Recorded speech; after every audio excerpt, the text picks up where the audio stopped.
Okay, Miss Willow, let's go ahead and dive into what we covered today. We were doing the pentatonic scale.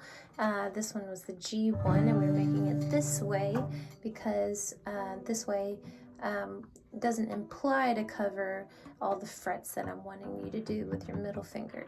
So remember, the 6th string, the 2nd and 1st will all be governed by the middle finger when we're doing this scale, and the index will do the 5th, 4th, and 3rd strings. So to start it off properly, you're going to start on the middle finger being on, and you'll pluck it, next string open, and you can go ahead and leave your fingers off on this one. Index, next string open, index, next string open, index, next string open, middle, on that 3rd fret, next string open, middle, backwards, middle will be on first, then to open, middle, next string, on, then off, index on, next string, good, then off, on, off, next string, middle finger.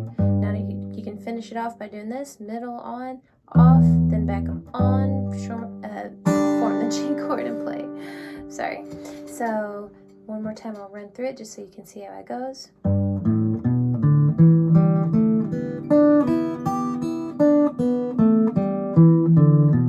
Middle, middle. So yeah, so I do that middle, off, middle, then strum. Okay, so that is your G. So you've got 3 G's in this pentatonic scale. You've got a G here, and anything that's a G on the top E string will be a G on the bottom E string. Okay, and you've also got this open G right here from 88 Dynamite. Good. So that one open by itself. So what I was doing in class today was getting you to get used to the like a little bluesy type of run. So you'd strum like down, palm me down, palm me down, 6 notes, boom, boom, boom, 6, then down, palm me down. So try practicing that and just doing a fill of like 6 notes. It doesn't matter where you are, just so long as you end that 6th note on the G. Okay, so like boom, boom, boom, boom, boom. That's a G, or that's a G, or that's a G, you know, just any sort of variety of 6 notes that you feel like, and you can skip around too. So just try that with the down, palm me down, palm me down, start right into 6 notes like that. 6 notes, boom, boom, boom, boom, palm me down. Okay, so any sort of combination that you feel like doing for those 6 notes. Another thing we were covering today were the bar chords and getting used to that. Remember, you're kind of like taking place of a capo with this. You're going to use the side part of your finger more than the flat part. You're just slightly turned because your fingers are usually always going towards the body of the guitar. So you don't ever want to be like your fingers are going towards the ceiling.